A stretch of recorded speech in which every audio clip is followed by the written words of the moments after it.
Hello, I'm Andrew Price, and today I'm reviewing the Fox Parang Bushcraft Jungle Knife. It comes with a survival kit attached to the sheath, and I'm going to put it through its paces and see what this is capable of. It's a blackened coated stainless blade. That's not bad. That cut about well over an inch into the first slice.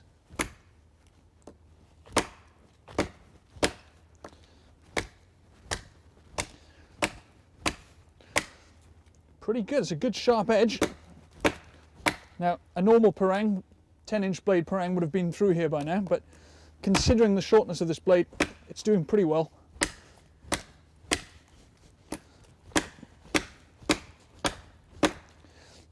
Now, what I am noticing is the shape of this handle. It's sliding out of my fingers slightly on the heavy chops. So what would be nice is to have a much more bulbous butt end to this handle that would prevent my hand from sliding back. But certainly not bad. Quite impressive. Let's see how it does at the finer work. For most bushcraft tasks, I would normally go for a smaller blade, something around the 3.5 to 4 inch size. But that's because I normally have an axe with me as well.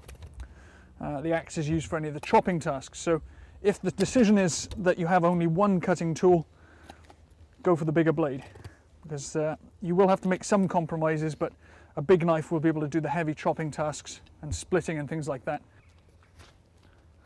Quite effective for that. Another technique that wouldn't work if I had a saw back edge, because I'd be cutting big chunks out of my knee there. So the fact that it's got a nice flat surface there is a good feature. So far we've used it for some heavy chopping and some carving, and the edge seems to be holding quite nice. One thing I will say is lacking from the kit that comes with this knife is some means of sharpening it.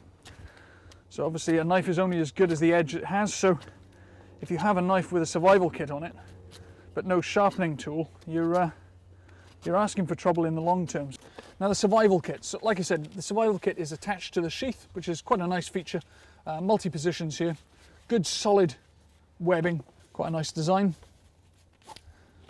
There's a drain hole in the bottom, so if you go through water it can run back out again. Always a good feature. Now, it's an aluminum box. Now, I do like that. Very tough, holds the contents securely, and of course that container itself can be used as a cooking pot, so it's of a reasonable size. You could hang that off a piece of wire. On the inside of the lid we have a mirror that can be used for shaving, or probably more importantly we could use that for signaling, so good feature. Okay, we have a emergency whistle with a small container. We also have a small folding knife. It's a cheapie. It's one of these Chinese-made stainless steel.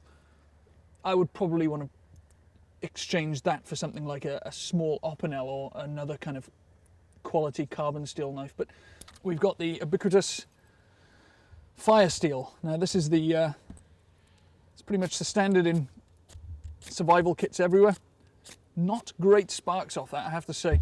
We've got a little fishing kit, a couple of sinkers, some swivels, some line, and a few small hooks.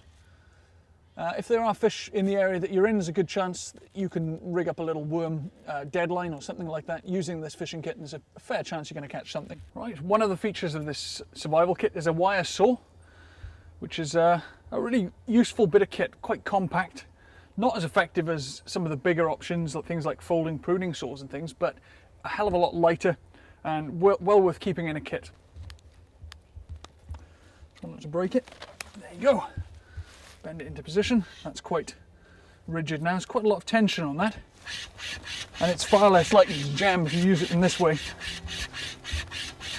So we've got a means of lighting a fire that works.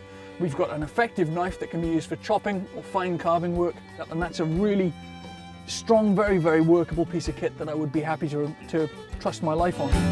Where the wind blows, where the river meets the sea, I'll be waiting for the day when you come back to me.